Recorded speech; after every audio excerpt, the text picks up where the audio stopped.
បាទជំរាបសួរអ្នកទាំងអស់គ្នា This is a vlog ដែលខ្ញុំទៅលេង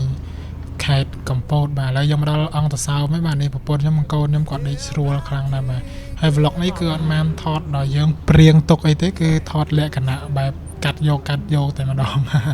ហើយនៅទីនេះគឺដល់អង្គតសោមនេះបងស្រីខ្ញុំបាទខ្ជូតសាហាវហើយនេះគឺក្មួយប្រុសរបស់ខ្ញុំទីទៅឃើញគាត់ញ៉ាំក្រែមបាទគាត់ចូលចិត្តក្រែមមែនតើញ៉ាំអត់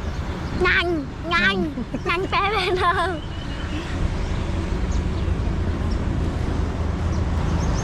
ហើយយើងចេញដំណើរទៅទៀត Let's go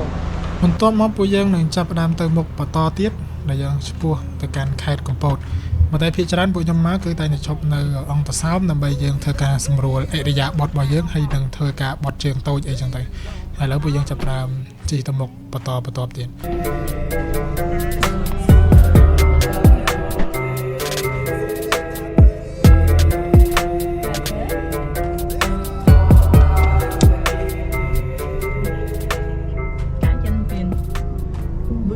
ពួកអេសលីនវិញមកគាត់ថាកេងលក់យ៉ាងស្រួលមែនតើតែបានថតសកម្មភាពពេលដែលចេញមក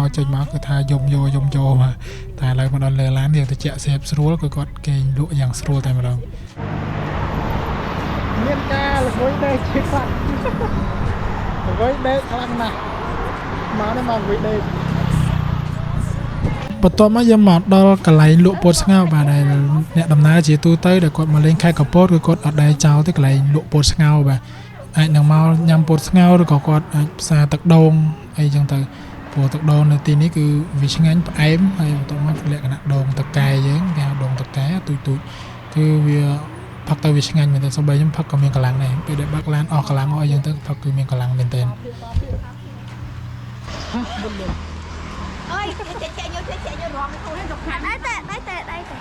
ហើយខ្ញុំឲ្យតែមកដល់កន្លែងហ្នឹងបាទគឺខ្ញុំមកទិញទឹកដូងផឹកមុនគេបាទដោយសារតែឃើញទឹកដូងនៅត្រង់កន្លែងហ្នឹងគឺទ្រាំបាទទេដោយសារចង់ផឹកយកកម្លាំងអីចឹងណាប៉ុន្តែណាស់តែកាមេរ៉ាមែនខ្ញុំហ្នឹងបាទគឺដឹងថតពីស្អីទៅស្អីទេគាត់ថតខ្ញុំរួចឯងនឹងគាត់នឹងទៅថតមុខគាត់វិញថាបានទេហើយថតខ្ញុំដាច់លើដាច់ក្រោមអីចឹងទៅនិយាយរួមគឺក្មួយខ្ញុំនេះគឺដល់កនេះមកមុខគាត់បាទគាត់ដាក់ចិត្តពេកមកទៅដូចហ៊ីងមិនទេមកចង់យល់ទេលពឹសមែនទេបាទលេខ1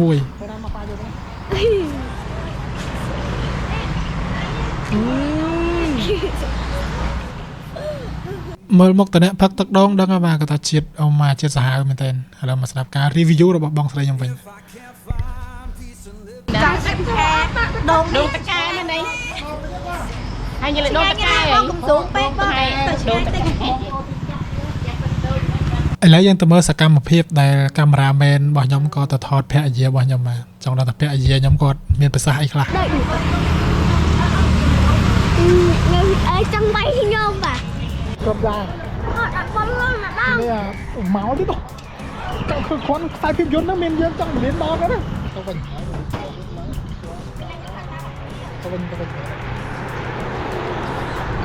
ចាប់ផ្ដើមដំណើរកំសាន្តហ្នឹងគឺថាទៅមុខបន្តទៀតដើម្បីទៅដល់ខេត្តកំពតរបស់យើង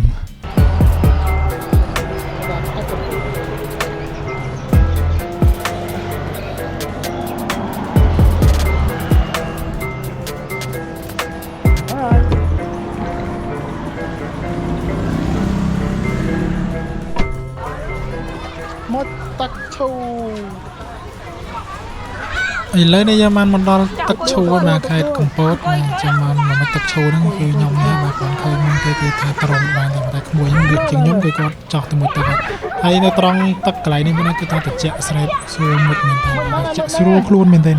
យតែបានមកទឹកឈូម្ដងគឺថាសប្បាយចិត្តមកស្អាតបានត្រជាក់ខ្លួនហើយបានអង្គុយញ៉ាំអីឆ្ងាញ់អញ្ចឹងណាហើយដល់ពេលឥឡូវបានមកគឺសប្បាយតែមួយទៅសភាពគឺស្អាតមែនទេអូយដល់ថ្មនិ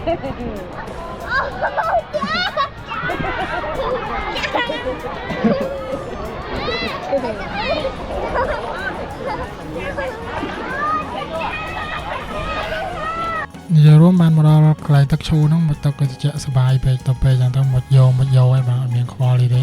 អញ្ចឹងវីដេអូគឺយើងបញ្ចប់ត្រឹមតែហ្នឹងអ្នកនរគ្នាអាចទស្សនាលេងបានណាដូចខ្ញុំមកទឹកគឺជាមួយយកបាទជាមួយជាប់នឹងកាមេរ៉ាទេទៅកាមេរ៉ានេះចូលទឹកអស់ហើយបងអើយបងចាប់ហើយសិន ច ចឹងវីដេអូមានតែប៉ុណ្្នឹងឯងអរគុណច្រើនអ្នកទាំងអស់គ្នាអាចទស្សនាលេងបានអរគុណ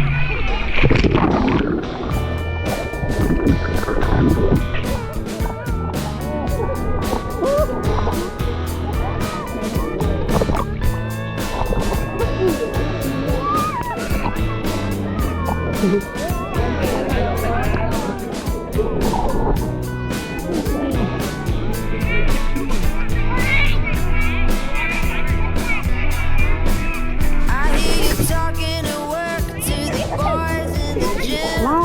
Talking at the bar till I walk in. Baby, why won't you talk to me? Can't get your tongue when we're talking about what I need.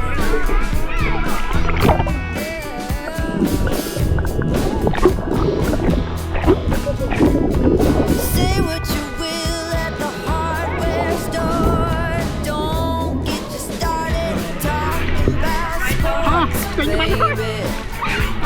Why won't you talk to me? Can't get your tongue when we're talking about what I need.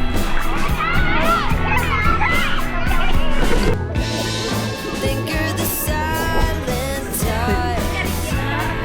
That ain't what I like. I need a man who knows how to speak. So talk to me.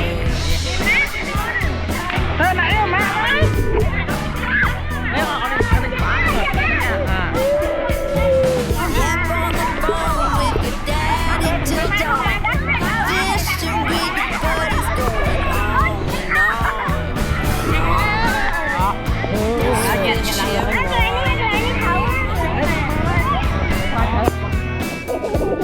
Can't get your tongue when we're talking about what I need.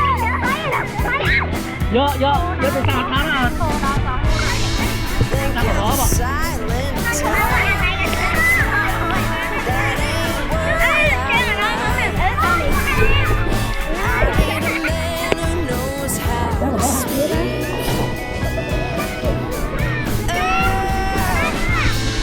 Think you're the silent type. That ain't what I like. I want a man to keep me company. It's up to me.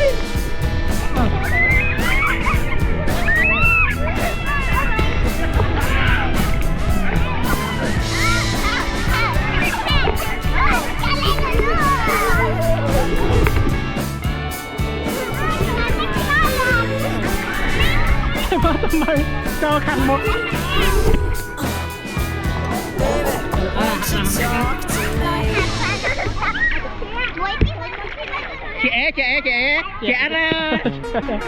Trẻ nè nghỉ luôn nè lạng luôn nè lạng luôn nè